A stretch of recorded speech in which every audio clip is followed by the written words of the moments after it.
आज से 650 साल पहले, लगभग 650 साल पहले परमात्मा ने धर्मदास जी को काल के इस साम्राज्य के बारे में और काल कैसे मतलब जीवों को ठगता है, इस बारे में परमात्मा ने सारा भेद है वो धर्मदास जी को बताया था। और धर्मदास जी ने अपने उस वाणी को इस सूक्ष्म वेद के रूप में लिपित किया है। तो उसमें 12 काल के जो निर्दूत है, कालदूत, जिसमें ये हंसमुनि, अंतमृत और ऐसे ये जो दुर्गदानी वगैरह, ये 12 जो दूत है, उसके बारे में ये 12वां जो हंसमुनि दूत है वो 11 तो पहले सुनाया। और यहाँ इस वाणी में 12वां जो हंसमुनि दूत है वो इस बिजली पूडी में आएगा। और धर्मदास जी को कहा कि जब आप बिजली पीढ़ी ये शुरू होगी और जब ये आपका जो ये वंश है, मतलब ये अंश और वंश में क्या है कि जो धर्मदास जी है वो तो परमात्मा के अंश है, अंश का है। और चूड़ामणि जी है वो उनका वंश है, वो परमात्मा का अंश है। और ये वचन वंश है, मतलब परमात्मा के वचन से मतलब उत्पन्न हुए थे चूड़ामणि जी। तो ये वंश तो मतलब वो है धर्मदास जी का, लेकिन जिसको वचन वंश कहा वो अंश है वो धर्मदास जी। तो इसमें कहा है कि अब कहूँ द्वादश पंथ प्रकाशा। अब द्वादश पंथ प्रकाशा यानी द्वादश पंथ, ये 12वां जो पंथ है, तो यहाँ द्वादश पंथ से परमात्मा के कहने का भाव ये है कि जब आप 12वें पंथ में गरीबदास जी के रूप में आप जब धर्मदास जी को कहा कि आप जब जाओगे उसमें मैं आपको आकर मिलूँगा। तो इसके बाद में आप जब ये 13वां वर्ष राजधानी में ये जो चूड़ामणि जी आएंगे उसमें भी आप वहाँ होंगे, आपका और इनका मिलन होगा। उस समय ये हंसमुनि दूत है जो आएगा। और अब कहूँ द्वादश पंथ प्रकाशा, यानी जिस समय तुम ये आप जाओगे, धर्मदास जी को कहा, उस समय ये हंसमुनि दूत है, दूत हंसमुनि करे तमाशा। ये हंसमुनि दूत आकर और ये वहाँ ये खेल रचेगा। वचन बस घर सेवक हुई, प्रथम करे सेवा बहुत हुई। अब ये क्या है, ये है एक छंद है। और ये जो परमात्मा की जो ये चरण है, ये 4 चरणों का एक छंद है।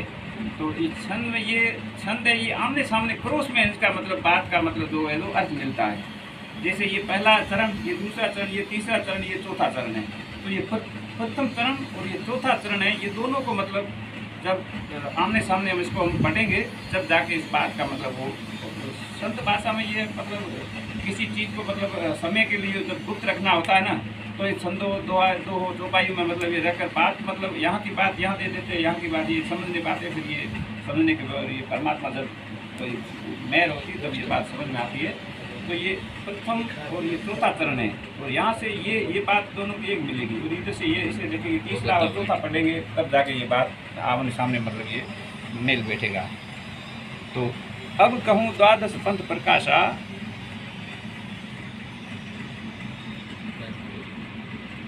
अब कहूँ द्वादश पंथ प्रकाशा, दूत हंसमुनि करे तमाशा। तो अब कहूँ द्वादश पंथ प्रकाशा, प्रथम करे सेवा बहु तोई। यहाँ जो तोई है ये धर्मदास जी से परमात्मा ने शब्द जोड़ा है कि अब कहूँ द्वादश पंथ प्रकाशा, यानी द्वादश पंथ, ये 12वें पंथ, यानी जब आप मानव चोले के रूप में जब ये पिछली पीढ़ी आएगी उसमें जब आप जाओगे उसमें प्रथम करे सेवा बहुत तोई। ये हंसमुनि जो दूत है ये आएगा और पहले ये तुम्हारी बहुत सेवा करेगा, यानी आपसे नाम दीक्षित होगा। ये तो है ना, ये धर्मदास जी के लिए मतलब यहाँ हुआ है, प्रयुक्त हुआ है, क्या ना, प्रथम करे सेवा बहुतोई। अब परमात्मा कबीर साहब धर्मदास जी को बता रहे हैं कि भाई पहले ये 12वें पद में जब आप जाओगे तो उसमें ये तुम्हारी सेवा करेगा। अब जैसे ये सेवा के लिए अब आपको, अब जैसे आपने महेंद्र भगत जी है ना, महेंद्र भगत जी का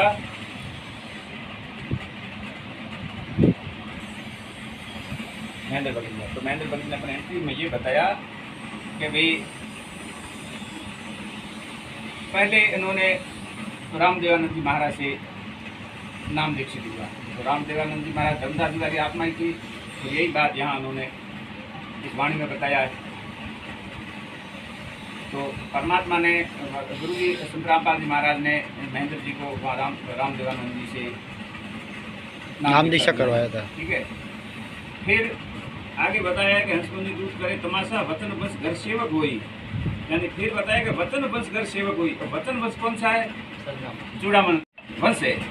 हाँ, उसके बाद में मतलब संत रामपाल जी महाराज से ये मतलब चूड़ामन वगैरह जो आत्मा गुरु के रूप में होगी, इनके घर ये सेवक होगा, मतलब यहाँ ये दीक्षित होगा। तो यहाँ भी उन्होंने मतलब ये दीक्षा ली। फिर कहा है पाछे अपनो मत पर मत प्रगटावे, कुछ अमान कछु मान प्रबोधा। यानी इसके बाद में ये अपना कुछ अलग मत प्रकट करेंगे। क्या मत प्रकट किया कि जैसे गुरु जी ने इस भक्ति मार्ग को सुचारू करने के लिए जब ये स्टेटमेंट दिया कि भाई ये जो भक्ति मार्ग है, इस भक्ति मार्ग में ये दास अंतिम गुरु है, इसके बाद में कोई गुरु नहीं रहेगा। जब ये बात फाइनल हो गई संगत में और जग जाहिर कर दी गई, और इसके बाद में क्या हुआ कि गुरु जी ने ये बात बताया कि भी इस मार्ग को आगे सुचारू रखने के लिए ये दास जब सफलोक चला जाएगा और फिर आगे ये भक्ति मार्ग हजारों साल चलेगा, इस मार्ग को सुचारू रखने के लिए ये डीवीडी और ये जो आधुनिक यंत्र है, इससे ये सारा भक्ति मार्ग है चलेगा।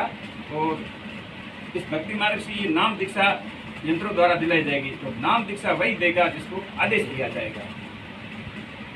तो ये बात जब गुरु जी ने स्टेटमेंट संगत में ये जग जाहिर किया, तो ये बात है जो ये भेद है, इस मतलब हंसमुनि को लग गया, ये भेद प्राप्त हो गया। तो पाछे अपनो मत प्रगटावे, फिर इस बात को पकड़ करके कि भाई ये अब बात, इस बात को मतलब उन्होंने पकड़ करके भाई ये काम जो जिसको आदेश दिया जाएगा, ये काम इन्होंने अपने महेंद्र जी ये जो जिसमें मतलब ये काल हंसमुनि दूत है, ये उसमें प्रवेश कर गया था। प्रवेश तो पहले भी कर गया, वैसे ये जन्म से मतलब ये काल का दूत नहीं है, लेकिन ये काल है जो ये परमात्मा की जो ये आत्मा है ना ऊपर जो, ये मतलब जैसे वो महाभारत के समय कैसे मतलब वो कृष्ण जी में आकर प्रवेश हो गया, और वो ससाद जी का वो पुत्र है वो पुरंजय, उसके अंदर काल पुरुष के वो दानवों का जो किया, और एक और वो रूप से वो वाला किस्सा गुरु जी ने समझाया। तो काल ऐसे ही मतलब ये गतिविधियाँ करके ये सारे परमात्मा के मार्ग को जो अवरुद्ध करता है। तो ये पिछली पीढ़ी है, और काल ने सब वचनबद्ध कर रखा परमात्मा तो स्वभाव में ये होना है। तो ये काल ने अपना जो साम्राज्य 12 काल दूतों को भेजा इस परवाला कांड के अंदर, ये सारा आगे पूरा वाणी में पूरा डिक्लेयर किया हुआ है। तो ये हंसमुनि दूत पाछे अपनो मत प्रगटावे, बहुत तक जीव फंद बंधावे। यानी बहुत ये अपना मतलब मत, पहले तो मतलब गुरु जी से जब दीक्षित हुए तब तक तो ये चलते रहे, फिर उन्होंने अपना मतलब मत प्रगटा मतलब अलग मत बना लिया।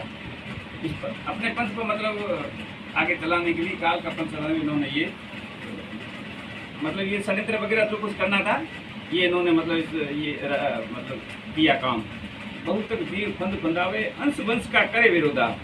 यानी अंश है वो तो वो राम देवानंद जी, और वंश है संत रामपाल जी महाराज। इन दोनों का मतलब करे विरोधा, यानी इन्होंने कुछ विरोध किया। कछु अमान कछु मान प्रबोधा, यानी कुछ तो ज्ञान को मानते हैं और कुछ ज्ञान को ये नहीं माना। ये इन्होंने मतलब अपना मत प्रकट करके ये सारा मतलब ये आगे इन्होंने अपना साम्राज्य को खड़ा करने के लिए ये प्रयत्न किया है।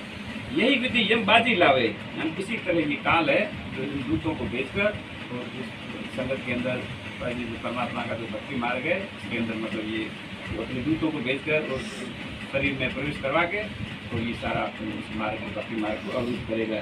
इस विधि यमबाजी लावे, 12 पंथ निज अंश प्रगटावे। यानी 12 पंथ निज अंश प्रगटावे, यानी 12 पंथ है, मतलब ये 12वां जो पंथ है, ये जो राम देवानंद जी तक मतलब धर्मदास जी का जो ये दरिदास जी का जो 12 पंथ है, इसमें निज अंश प्रगटावे। 12 मतलब जो दूत है वो अब ये पूरे मतलब जो गुरु जी का जो परिवार है ना, सबके अंदर ये काल प्रवेश कर गया था। 12 दूतों को भेजकर ये सारे ये सारा जितना भी काम कराना, ये सब अंतर आत्मा मतलब आके इन्होंने ये काम किया। अब जब ये काम किया था ना, ये खुद भी होश में नहीं थे कि हमने क्या हुआ। तब इनको जब ये वो जब काम कर करा के वो आत्मा जब बाहर निकल गई ना, तब इनको पता लगा कि अब तो हम तो फंस गए। तब इन्होंने गुरु जी को आगे करके मतलब कोर्ट में बयान कर दिया हाँ, भाई इन्होंने कोर्ट मेरे को में हमको बोला इसलिए ये हत्या हुई। ठीक है ना। जब ये सब कुछ हुआ ना, तब इनको भी ख्याल इस होश में नहीं रही कि हम क्या कर रहे हैं।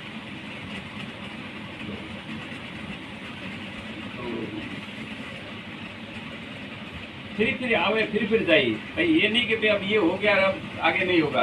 ये तो बार बार मतलब आते रहेंगे और जाते रहेंगे। जैसे आप और हम संगत में है, तो आज अभी आए तो आपके अंदर भी प्रवेश कर सकता है, हमारे अंदर भी प्रवेश करता है, किसी के अंदर भी प्रवेश करता है। परमात्मा का मतलब हमारे श्रद्धा नहीं रहेगी तो उसके अंदर वो काल प्रवेश करेगा ही करेगा। वो कोई और घटना कर सकते हैं। फिर आवे फिर जाई, बार बार जग में प्रकट आई, यानी ये संसार में बार बार इस तरह प्रकट होते रहेंगे और आते रहेंगे, ये दूर जाते रहेंगे। जहाँ जहाँ प्रकट होवे यम दूता, जीवन से कहे ज्ञान बहुता। अब ये जहाँ जहाँ ये प्रकट का मतलब क्या, किसी शरीर में प्रवेश होकर, जैसे काल कृष्ण जी के शरीर में प्रवेश हुआ था ना, प्रकट होकर ही वो सारा ज्ञान दिया था, गीता का ज्ञान हो वगैरह वर्णित करना था अर्जुन जी को, प्रकट होकर ही किया था। तो उसी तरह ये दूत है जो या काल है जो भेज कर उसके शरीर में प्रवेश कर चुके, मतलब जहाँ जहाँ प्रकट हो यमदूता, जीवन से कहे ज्ञान बोलता। जैसे ये नितिन साहब जी है, और इसके अंदर ही वो 12 दूतों में से वो ये दूत है। अब ये भ्रमित है, आत्मा तो अच्छी होंगी, लेकिन ये वो इसमें परमात्मा का वो काल ने वो भेज रखा, वो इसके अंदर प्रवेश कर ये सब लोग। अब ये काम क्या कर रहा है, ये सारा जितना भी है, ये संत रामपाल जी महाराज की संगति, उसी में से ये करता है।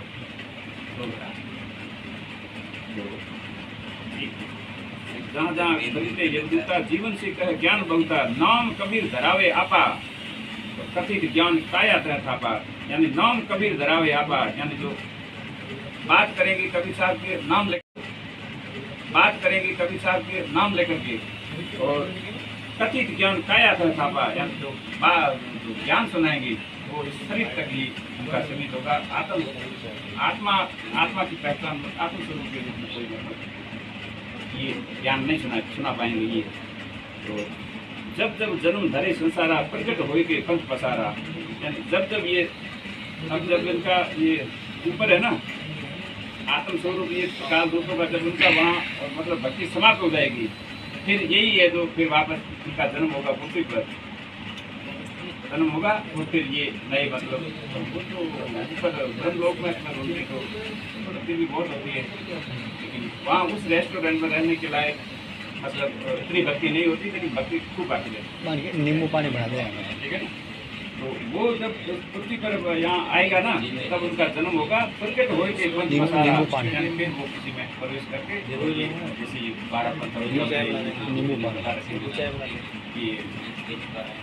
12 मुख वाला वगैरह ये जो 12 पंथ है ना, तो ये सारी वही है 12 मतलब वो काल के जो दूत है वही है। करामत जीवन बतलावे, मतलब इसे करामत मतलब चमत्कार करके जीवों को भरमाएंगे और जीव भरमाए कर नरक में ले जावे। उसी तरह ये चमत्कार के रूप में मतलब दिखा के कोई मतलब भ्रमित करके जीवों को ये काल के मोह ले, ये मतलब काल के दूतों का अनुकरण करेगा। कहने का मतलब ये हम अपनी जो संगत में है ना, संत रामपाल जी महाराज के से यशमुनि दूत का सर्वप्रथम ये यहाँ वर्णन दे दिया। तो अब वास्तव में कोई महेंद्र जी पहले से मतलब वो काल के दूत के रूप में नहीं जन्मे। जब ये समय आया ना परमात्मा, तो काल को सब पता था कि परमात्मा ने क्या एग्रीमेंट कर रखा है, तो वो समय देख के उन्होंने मतलब यहाँ इस आत्मा को, काल को तो अपना अलू सीधा करना है, तो उसको वहीं जन्म देता है जहाँ उसका अपना अलू सीधा होता है।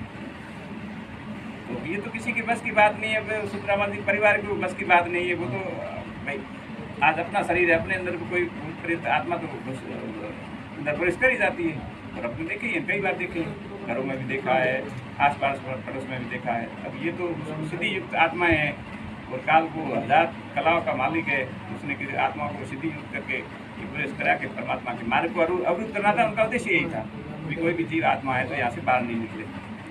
तो इन्होंने ये सारा काम करा के वो तो आत्माएं तो किसी ने देखी नहीं, और उसके निमित्त बने ये परिवार बना, बदनाम परिवार हो रहा है? तो इस आध्यात्मिक दृष्टि से अगर सोचें, अगर भाई आप और सब कबीरपंथी हैं, ठीक है, और ये कबीरपंथ में ये सूक्ष्म वेद में लिखा है, अगर इस बात को नहीं माने तो फिर हम परमात्मा की कहाँ मान रहे हैं? तो परमात्मा ने जो बात लिखी है, अब ये बात है, इस बात से अगर अपन निर्णय लें तब तो संत रामपाल जी महाराज के परिवार का कोई दोष नहीं है। कोई दोष नहीं है। भाई ये तो क्या है, महाभारत जैसा कांड, 18 अक्षौणी सेना तक वहाँ खत्म हो गई और एक काल कृष्ण भगवान में प्रवेश होकर उसको मतलब अर्जुन जी को बहका कर तो सारी ये बातें मर महाभारत खड़ा हो जाता है। तो फिर ये तो क्या है, कुछ भी नहीं है। और वो देवता और दानवों की युद्ध में राजा शशांक के पुत्र को गुरुजी के शरीर में मतलब प्रवेश करके और कितने मतलब वो दैत्यों का मतलब नाश कर दिया। तो ये काल इस तरह मतलब प्रवेश करके अपने मतलब अपना उनको सीधा करता है, तो जीवों को ठगता है। तो ये बरवाला कांड में इस तरह होगा। तो आज तो भाई जैसे कहा ना कि काल ने कि स्वयं कहा ना कि मेरे कर्म अलौकिक, हाँ तो कर्म ऐसे अलौकिक, ये ऐसे अलौकिक है। अलौकिक का मतलब दिव्य क्या? है, हाँ दिव्य है, हाँ, दिव्य है। तो ये तो अपने को मालूम नहीं पड़ता है। अब तो ये मालिक ने सब ये काल का जब साम्राज्य के बारे में इसका कैसे मतलब शासन चलता है वो बता रखा, तभी इस बात को समझ पा रहे हैं, नहीं तो जीव क्या समझ पाता है। तो आज तो मतलब संत रामपाल जी को महाराज को भी सांसारिक परिवार है, आज तो इस बात को स्वीकार करें जब तो भाई आपके और हमारे सबके हित में है, भैया कुछ भी बुरा नहीं हुआ है। अब ये सारी बातें जानते हुए भी अगर ये बात को अगर नहीं माने और अपनी आज जो जैसे चल रहे वैसे चलते रहेंगे तो फिर कल उठ के देखो मानव समाज जितना भी है वो अपने हक की लड़ाई लड़ेगा है। इस अनमोल मानव जीवन को कौन खोना चाहता है?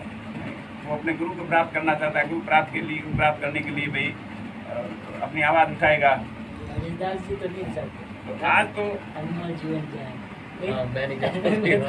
आज तो ये बात है, आज तो ये बात है कि भी परमात्मा ने ये सब कुछ बता रखा है, परिवार का कोई इसमें दोष नहीं है। भाई पूरा एक मानव समाज मान सकता है कि मालिक ने लिख रखा वही हुआ है, तो आज तो निर्दोष है।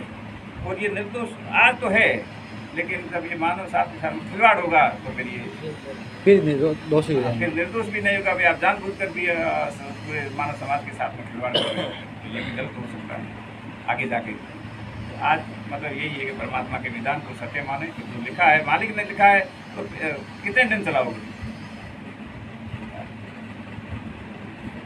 आखिर संत रामपाल जी महाराज जेल में रहने नहीं है, ये पक्की बात है। उन्होंने जो एक एक शब्द बोला है वो पूर्ण होगा, चाहे कितना ही परिश्रम कर ले कोई। वो तो समय आ चुका है भाई। जितने दिन पार बसी उतने दिन पार बसी। जब ये मानव समाज अपने हित के लिए जब आगे आ जाएगा ना, फिर ये प्रशासन भी सहयोगी बन जाएगा और सब सहयोगी बन जाएंगे, फिर अकेला परिवार भी क्या कर सकेगा। तो आज इससे बेहतर अच्छा है कि सब कुछ मानव समाज के साथ में आगे खड़ा हुए और ये सबके हित की बात करें और ये सबको अपने गुरु से उनको हर प्रत्येक प्राणी को उनसे मिलाएं।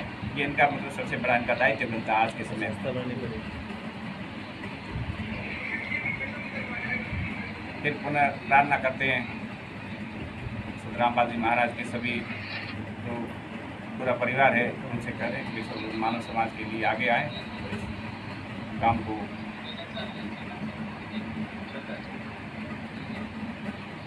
पूर्ण करें।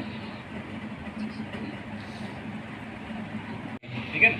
यानी मेरे भाई हो, कोई दादा दादी कोई भी हो, वो आकर पर उसका अपने को मालूम तो नहीं पड़ता कौन है कि नहीं। तो फिर उसके लिए क्या है, पहले तो अपन डॉक्टरी करते हैं, इलाज करते हैं, नहीं लगता है क्योंकि ये कोर्स ही आध्यात्मिक है तो फिर वो काम नहीं करेगा। तो फिर इसके लिए फिर हम जहाँ अपने जो घर के परिवार वाले हैं वो सेवड़े वगैरह की तरफ ये जो मसान वगैरह मिलते हैं ना उनकी तरफ दौड़ लगाते हैं।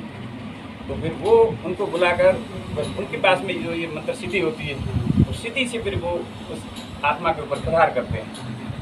तो जैसे फिर वो और आत्मा है जो वो मतलब सिद्धि का जब उसके ऊपर प्रयोग करते हैं ना फिर उससे वो सत्य बुलवाते हैं। कौन है? हाँ तो कौन है, फिर वो बोलती है, बोलती है, ठीक है ना, कहते हैं, मैं फलाना हूँ। मैं फलाना हूँ, फिर भी अपने को विश्वास नहीं आता, क्या पता झूठ बोल रहे हो। हाँ। फिर उसे इस तरह से मतलब और प्रहार करके उनको सच बुलाया जाता है, सारे मतलब उनके दृष्टांत कैसे आई इसके अंदर? कैसे आई, कैसे डिमांड हुआ, क्या हुआ, कब ये कहाँ गई, और ये मतलब सारे मतलब पूरा उनका जो विवरण है ना, वो सब अपने को मालूम होता, तब विश्वास हो जाता भाई ये मेरे पिताजी है या भाई है या कुछ है। फिर उनके जो भी अपन को उसको जो भी देते हैं वो साधना वो अपन करते हैं। तो ये इस तरह आत्मा का साक्षात्कार होता है। तो ये तो श्रेष्ठ आत्माओं का साक्षात्कार है। तो वो भाई गुरु जी स्वयं ही मतलब इनके बाकी इसमें भाई अपन को न्यायालय से भी ये समाधान हो सकता है। और सबसे बेस्ट तो न्यायालय का तो फिर बाद में, फिर इसके लिए तो फिर प्रोसेस के लिए हमें आगे बढ़ने के लिए फिर वकील वगैरह भी जरूरत पड़ेगी, ठीक है ना। क्योंकि अपनी जो ये अपना जो धार्मिक जो अपना मतलब अधिकार है ना, इसके अंदर जो अपने मानव जीवन का जो ये अपना जो लक्ष्य है, इसको सिद्ध करने के लिए, अपने विचार रखने के लिए न्यायालय में फिर ये शास्त्रों से जो सारी बात है वकील के पास में रखे उसकी सारी वो बना के करना पड़ेगा। उससे पहले हमारा जो है गुरु जी का परिवार है वो हमारे साथ में खड़ा हो जाता है, तो ये सारा काम है आराम से हो जाता है। तो इसके लिए आप और हम सभी मिलकर ये पहले तो अपने गुरु तक मतलब ये अपने आप नाता तो जुड़ गया ना, कि वास्तव में परमात्मा ने इस आत्मा से हमारा आध्यात्मिक पिता के रूप में अपना मतलब नाता जोड़ रखा है। भाई कबीर साहब बने बनाए संत है, उनको सारी दुनिया मानती है, वो मालिक है, वो संत रूप में है तो यह परमात्मा रूप में है, लेकिन उन्होंने जो निर्धारित कर रखा है ये बातें, तो वो गुरु हमारा वो है, ये हमारा नाता जुड़ गया। हम कहीं भी चाहे रामपाल जी के महाराज का परिवार हो, चाहे मानव समाज कितना ही बैठा हो, चाहे सरकारें हो, चाहे न्यायालय हो, ये बात हम अपन रख सकते हैं भी हमारी मानव समाज के हमें जो ये मानव जीवन मिला है और इसका आत्म कल्याण जो हमारा उद्देश्य है, इसको पूर्ण करने के लिए हमारी ये गुरु निर्धारित है और आज इस रूप में, ठीक है। और हर ट्रस्ट के हाँ। अंदर में भी ये होता है कि मानव कल्याण के लिए काम किया जाता है। हाँ, तो ये वो पूरे सरकार में सिस्टम है कि मानव कल्याण के लिए आप कुछ भी कर सकते हो। हाँ, तो ये जब अपन बात रखेंगे मानव कल्याण के लिए ना, तो जरूर कोर्ट ये मानेगी। आप और हमारे लिए नहीं, ये संपूर्ण संसार विश्व का जितना भी मानव, प्रत्येक मानव प्राणी का ये मतलब उनको उनका ये हक है और उनका ये मतलब हित बनता है कि ये अपना मानव इस जो जीवन मिला इसके कल्याण के लिए अपने गुरु की प्राप्ति करे। तो ये अनमोल मानव जन्म मिला, ये ऐसे ही चला जाएगा तो फिर ये संसार फिर हमारे क्या काम का। भाई संसार में रहते सहते हमें ये हमारा तो मुख्य काम तो ये है, और ये काम भी हम अगर हम नहीं कर पाए और ये इस काम की हमें इस यहाँ सुविधा नहीं मिली, तो फिर ये हमारा ये शासन प्रशासन और ये सारे सामाजिक और ये जो ढांचे व्यवस्थाएं ये हमारे क्या काम की। इसमें अगर हमारा मदद नहीं कर सकती है, हमारा जो मानव समाज है इतना बड़ा जिसके अंदर हम रह रहे हैं, हमारा जो परवरिश हमारी जो हो रही है, ये मानव समाज, इसमें अगर हम एक दूसरे का सहयोग नहीं करेगा, और ये सरकार है जिसे हमने बना के मतलब हमारे ये सब सुविधाओं के लिए उन्होंने जो वही हमने सरकारें बनाई है, तो इस हमारा जो ये मुख्य काम है उसमें भी ये हमारा सहयोग नहीं करेगी है। अब संत रामपाल जी महाराज वो भी देही रूप में बंद होती है, उनका जो परिवार है वो भी आगे आकर इस पूरे संसार के इतने मानव समाज के कल्याण में आगे नहीं आएगा है, तो फिर तो फिर देखो मानव समाज जो जागेगा वो तो फिर आगे तो जाके उनके ऊपर भी प्रेशर बनेगा भी, सबके साथ में आप खिलवाड़ क्यों कर रहे हो, आपको आगे आना चाहिए ना है? जब परमात्मा कबीर साहब ने ये सब रास्ता निकाल के रखा है तो उसके लिए आप आगे आओ। आत्म साक्षात्कार, हाँ, जब तक आत्म साक्षात्कार नहीं था, अगर ये आत्म साक्षात्कार इससे पहले गुरु जी के चेहरे जाने से पहले ये हो जाता तो तब तो कोई प्रॉब्लम थी ही नहीं, तब तो हाँ तो सारा संसार ही आज मतलब गुरु जी से दीक्षित होता, सबको ये मालूम पड़ जाता कि हाँ वास्तव में ये हमारे गुरु है। आज तो वो जेल में है, तो आज परिवार संत रामपाल जी का जो परिवार है महाराज का, उस परिवार का ये दायित्व बनता है कि संपूर्ण संसार के जो मानव समाज है इसके साथ में खिलवाड़ न करें और आगे आकर इस कार्य में सहयोग करें और ये आत्म साक्षात्कार द्वारा सिद्ध कराएं। और इसके लिए ये दास प्रार्थना करता है संत रामपाल महाराज का जो परिवार है उन सभी से कि इस कार्य को आप आगे आकर हमें ये आत्म साक्षात्कार का लाभ दें, तो सारे मनुष्य जितने भी मनुष्य समाज है उन सबके कल्याण के लिए आप थोड़ा आगे आएँ। और इसको भाई या तो आप हमारे साथ में खड़े हो या हम आपके साथ में खड़े हो, लेकिन ये काम होना चाहिए, ये हमारी प्रार्थना है। तो पहले तो ये अपन जो हमारा जो मानव समाज की सभ्यता है उसके अनुसार ये बातें हैं, अगर इसके अनुसार भी अगर नहीं होती तो फिर हम तो आगे फिर अपना भाई ये मनुष्य जीवन का हमारा जो उद्देश्य है उसको पूर्ण करने के लिए हमें जो आगे कदम है वो फिर बढ़ाने पड़ेंगे। फिर भाई समाज का भी प्रेशर बढ़ेगा, बातें आएगी, फिर वो उससे अच्छा बेहतर यही है कि आज अब जो इस समय की जो जनरेशन है आगे तो वैसे तो ये हज़ारों साल आगे चलेगा, लेकिन वर्तमान में जो जनरेशन है इसका कल्याण हो इसके लिए तो आगे आए। तो ये हमारी रिक्वेस्ट है, प्रार्थना है कि आप इस विषय को समझें और सच्चाई सच्चाई